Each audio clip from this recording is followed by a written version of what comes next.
Hello, and thank you so much for streaming Sweet Thing at the 43rd Mill Valley Film Festival.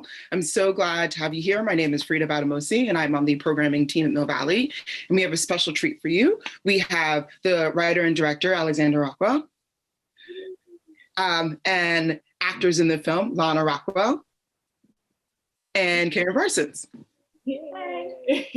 Thank you all so much for joining us. I'm very excited to talk to you about this absolutely beautiful and wonderful story.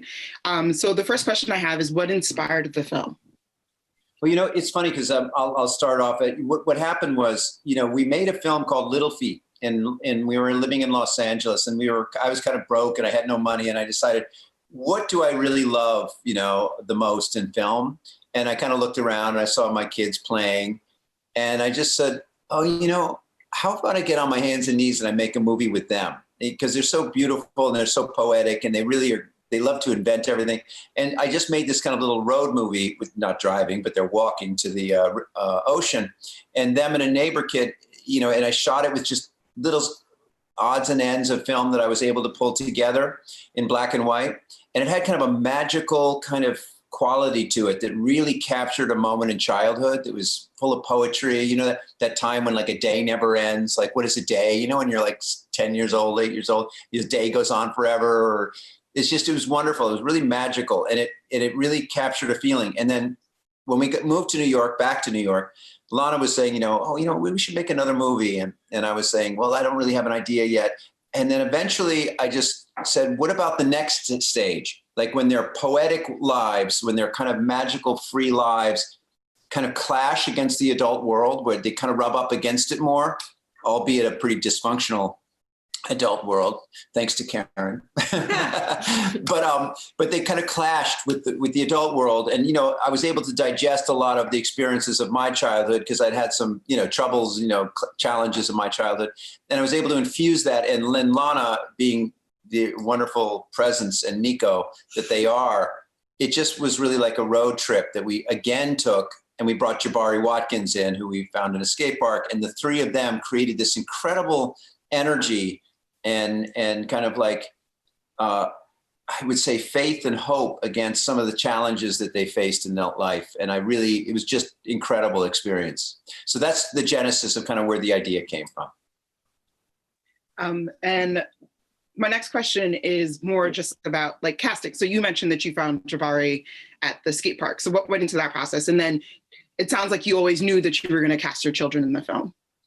Yeah, I always knew my kids were going to be in the film. And I loved adding that third element, like we did in Little Feet with their neighbor, Renee. He was a kid who, he was a kid we knew from way back then, and we kind of put him in. And so I wanted to bring a third kid in because I wanted to kind of have that kind of adventure where this young boy, takes them into the world of freedom, the unknown, and they bond. How friends will become.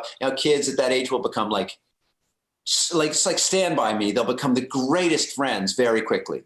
They just become like, let's do this together. Let's get out into the world together, and let's just discover these things, and let's kind of bond against these kind of like restrictions of the adult world. And so I was looking for the right person, and I went, I could not find an actor because I wanted a feeling of kind of pure life, pure like fire. And Jabari was a kid that one of my students had found in a skate park and said, you really got to meet this kid. He has big afro and he's just wild, he's just a wild kid, So I met him, and right away I responded to him, and Lana loved him, and he was just full of life. And then 1 week before shooting, Jabari, being the wild man he is, he was skating, and I guess he broke his leg. And it just cracked, and it was just like, oh man! And conveniently, like a week before. So I was like, oh man, what do we do? And I took him to the doctor, and he's just like, and I said, we just got to wait a little while. I got to work with Jabari, so his leg healed. He'd never really been out of the city of New York, and we took him up into the country, and it was just an incredible experience.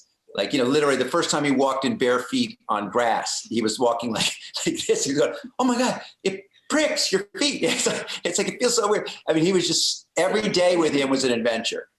And I'll pass it to Lana, because this young lady, I don't know where she gets it. I really don't. I mean, I don't take any responsibility for it. She was just the consummate professional. Like, because Jabari didn't know his lines. In fact, he never knew his lines, really. And so Lana would patiently sit there with him, and, she'd be alive with him and there in the moment with him, but she'd also really help him, and kind of almost say the line to him and help him and help guide it. So it was an incredible experience. Patience, yeah. She was great. Yeah. She was really great. But that's Jabari. Jabari's just amazing. I love him. And then Karen, were you always part of the project in that role? Yeah, I think pretty early on, Alex told me he wanted me to play this lovely character. And he was pretty insistent. So that was that.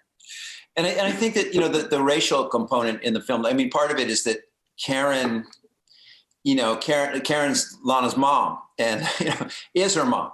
And there's a very natural flow to the racial relationships. In other words, in our family, we live with racial interaction, mixing, and I think that it's not something that people really understand unless they live it. And I think that was also really important to me, that it be natural, not be forced. I did not want it to be forced that Lana's mom is African-American. I did not want it to be forced that, I didn't want to make that something where someone comes in and feels they had to be something. I just wanted it to be natural. And it is a very important component in the film, racial identity, but it's not something where it's just the way it is. It's just a natural thing. And I really wanted that. Maybe it's the times we live in, but I really, really wanted that to be there. I really wanted it to be an element in the film that felt real, that didn't feel fake. That some guy was writing some script to force it on the film. I wanted it to just be the way it is, if that makes sense. I think that definitely comes off in the film. One of my questions actually went into a lot of the hair choices made in the film, because I felt like that was a very great, especially Karen's character wearing the blonde wig, and then at the end we see her fro. I really wanted to talk a little bit more about playing that character, but also just some of the conversations had about hair in the film, just because Jabari's afro is out the entire time. There's the cutting of the hair scene. There's a solidarity between the two siblings. Hair, and in the African community, hair is a very big part of the conversation. So I just wanted to talk about what went into that process. Yeah, I'll let these guys take over. But Dad, that scene, Will Patton, when he cuts her hair, says, "Your hair is like your mom's." It's like, it was wild. And it's a threat to him. And it's a threat to him out of love, too, because he's scared of her freedom. In a way.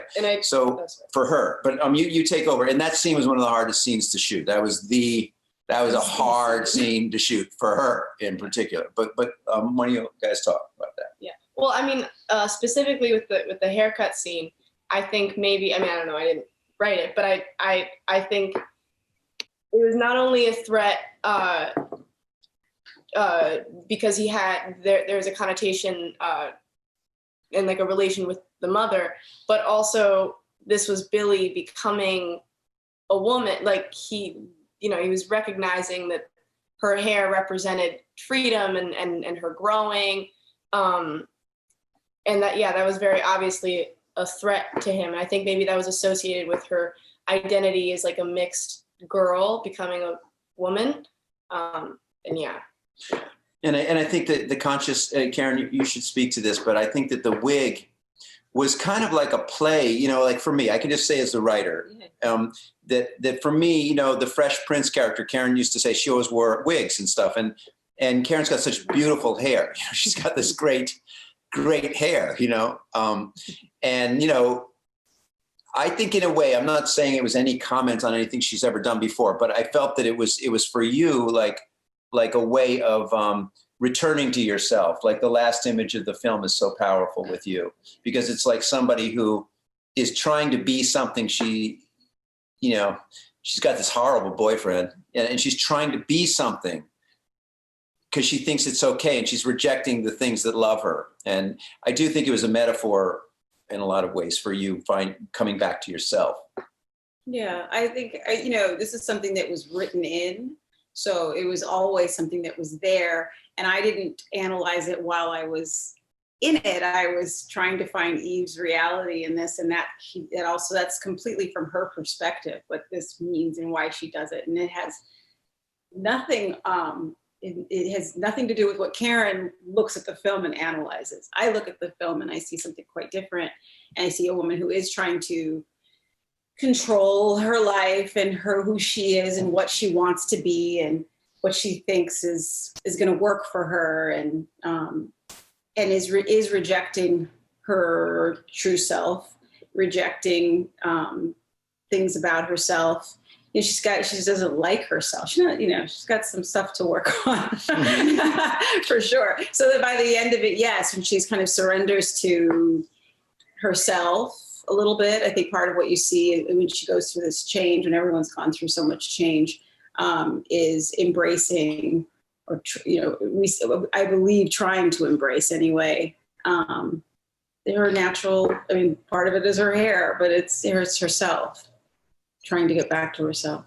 Yeah, and Billie Holiday being Lana's kind of spiritual guide, it's almost like the mother, the mother she wishes she had, or dream, the woman who guides her, it's kind of like a fairy godmother in a weird fairy tale kind of way, that Billie Holiday kind of is her piece. She's the woman who, in a way, wishes her mom could be.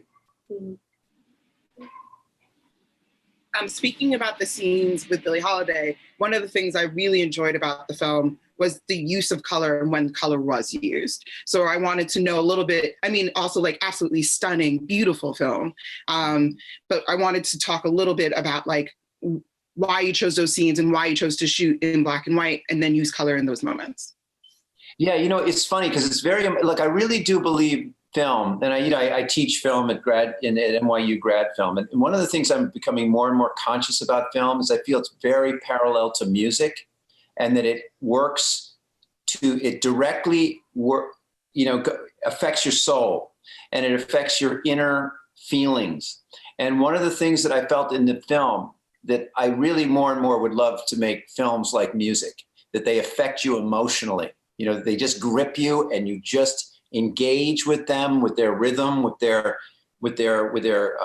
collaborative exploration of life. And one of the things that I really felt with the color scenes, because technically when you shoot in film, the best way to shoot is in color stock, and then you desaturate and then up the contrast. And that's the best way to do it because there's no good black and white stock anymore. So, we'd see dailies and I would never want to look at them in color. I never want to look at them because I didn't want to get seduced by the color, because color can be very seductive. And so I wanted to kind of have this black and white kind of dreamlike feeling to the film. And then once in a while I'd glance at color, and there was Lana's face in the bathroom and Billie Holiday were just this, you couldn't deny the beauty of it in color. It was just like it infused life into the film. And I thought, wait a second. So maybe if I just have these bursts of life, like when she goes underwater or when she is with Billie Holiday, that it will just be like this pure celebration, this overflow of blood rush of emotion. And I really love it. I really love it. It's not so much an intellectual idea of like, oh, flashback or, oh, dream sequence. It wasn't that. It was more just pure emotion, pure beauty, undeniable. And that first scene, like when she's in the bathroom and it shifts into this beautiful pastel color with her and Billie Holiday, it just makes me feel like I'm eating visual ice cream. I just love it. And I think that the audience just goes, it's just this, you can feel that feeling. So my next question is for Lana. I just want to say that you were absolutely stunning in the film. Watching you was amazing. You you just brought so much to the role. So I just wanted to know, like, what were the sort of things you did to prep? And like, how do you see your character at the beginning and then at the end of the film? I mean,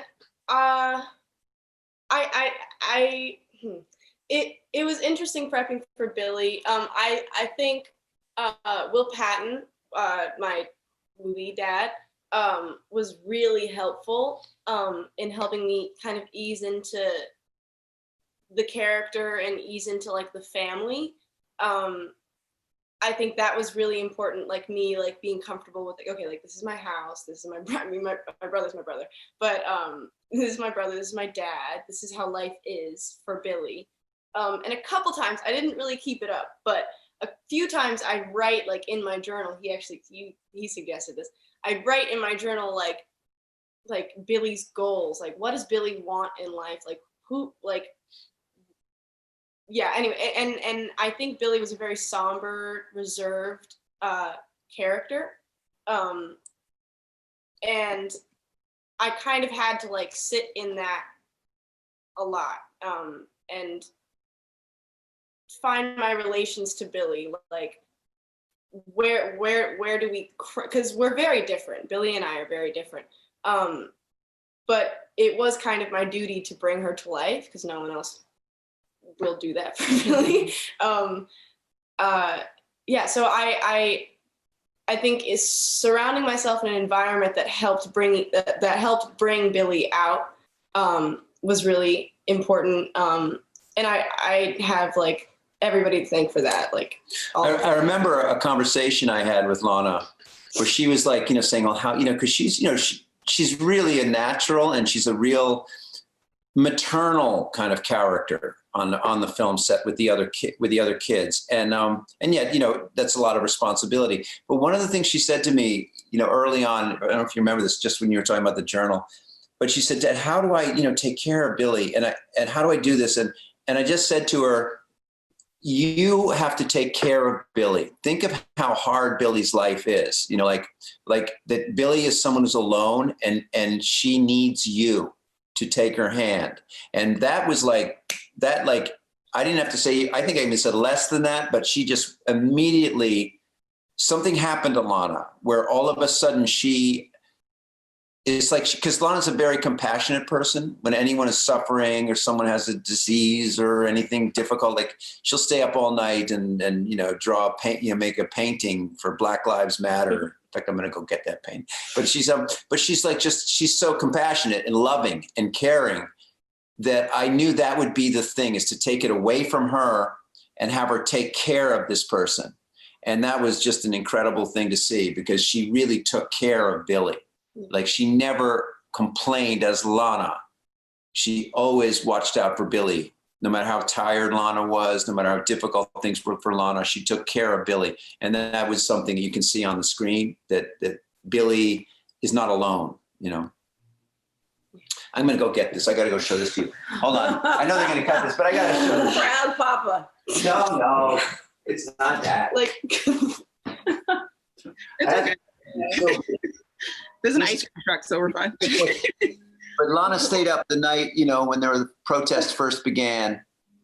She just didn't sleep that night. And she all of a sudden shows this to me the next morning.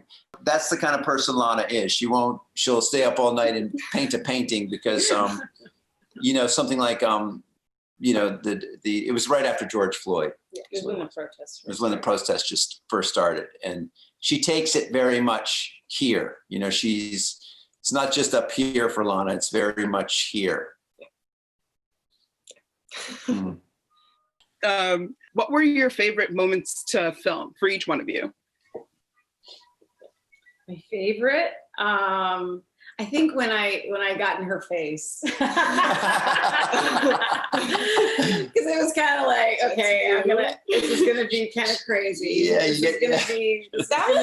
that was really hard. That was really awkward. Like it was, I mean, like you're talking about when we were in the trailer and you had to like smack. Yeah, no, that was like, I mean, in the house. You were like, you were so like, I'm sorry. I know. It was great because she's fun to act with and we have a really good relationship. So strange to do this very different thing. And it's one thing to talk about it and laugh about, oh, I'm going to slap you. And, you know, you're like, ah. But then when it's time to really deliver and be there, and this is a real moment. Because it has to be literally my mom. It's a real moment. And so you have to let the other stuff has to go completely away.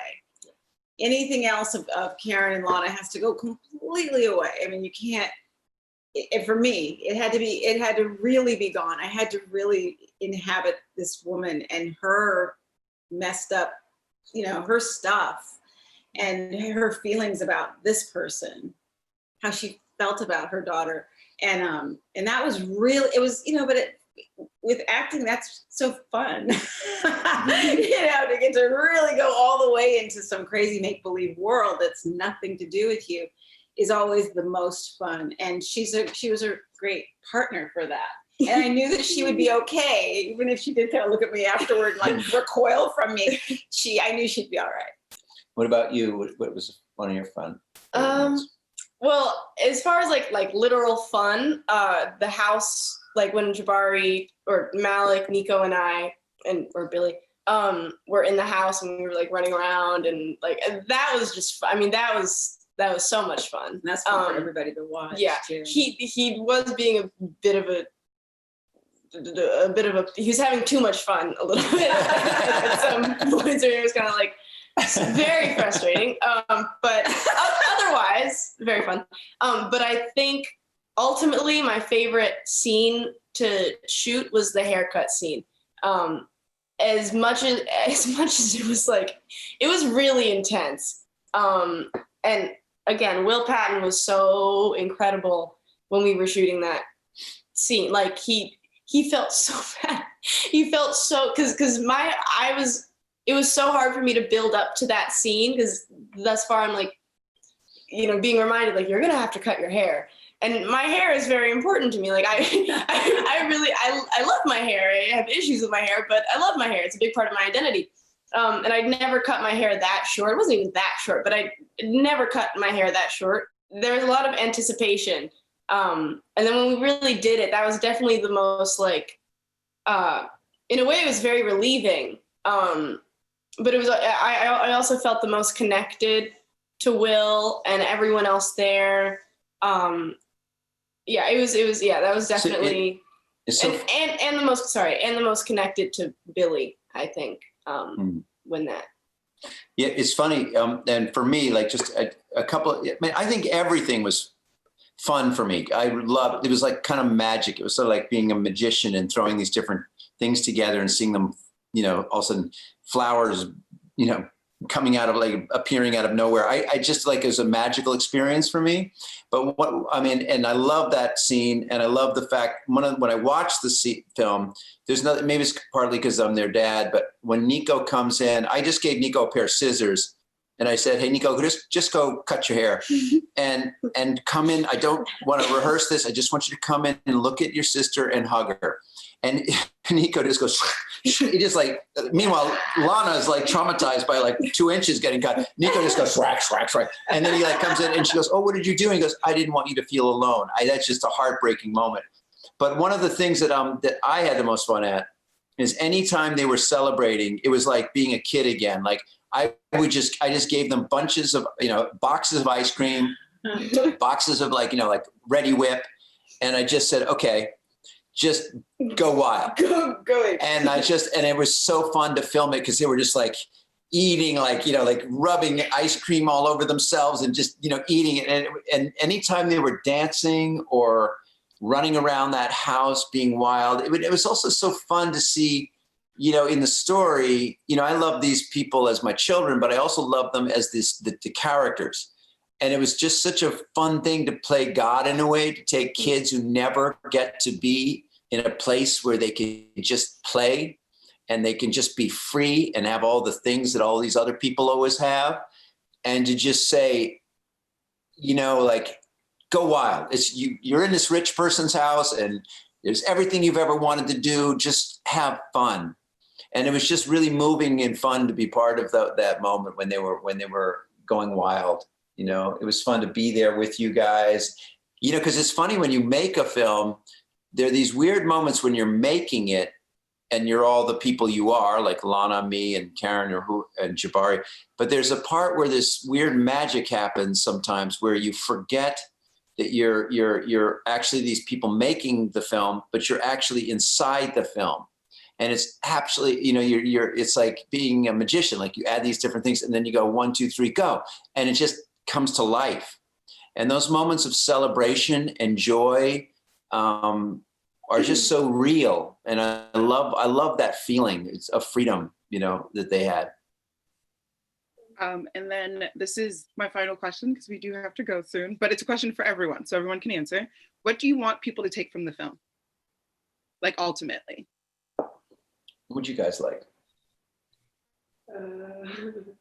I know what I would like. I would like to have people, I mean, you know, it's easy for me because I guess I'm the writer, director, and I love the fact that people walk away from this film feeling joy and that they feel that even if it's a crack in a dark room, it's light.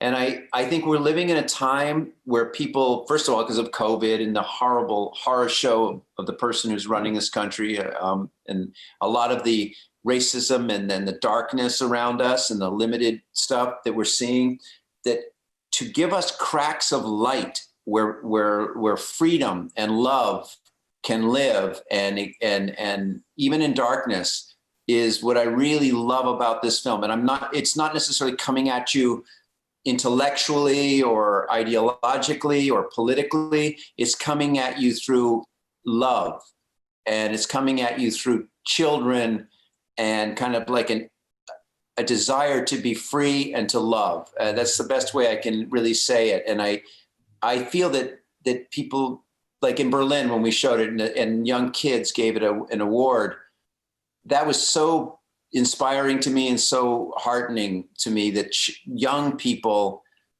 really see like something wonderful to believe in this film, and that they see the hope and the love that went into making it. Yeah. So I know I've said a lot, but I do feel proud of that, especially in the times we live in now where people are really isolated and feeling, you know, especially young people like Lana's age who are having a hard time socializing and being together. I think it's wonderful for them to see a group of kids loving each other and being together. Yeah. Yeah. I guess to just kind of reiterate that, I think the movie has a really strong sense of hope.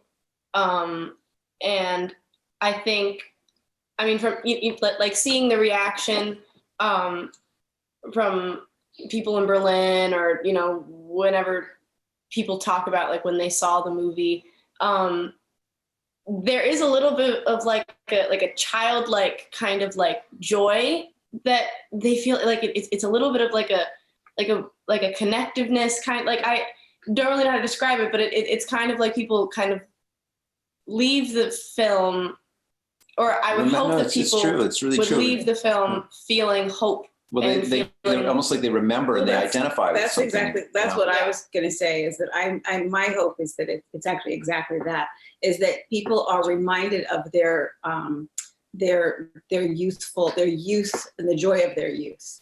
Because I think the film sparks that. It sparks that recognition of that still lives in all of us. You know, even if you have kind of outgrown that time of your life, that thing is still in you, and it kind of like it reignites, it reinvigorates the feeling. And that is important to be reminded of anytime, but as Alex said, especially I think probably during these times.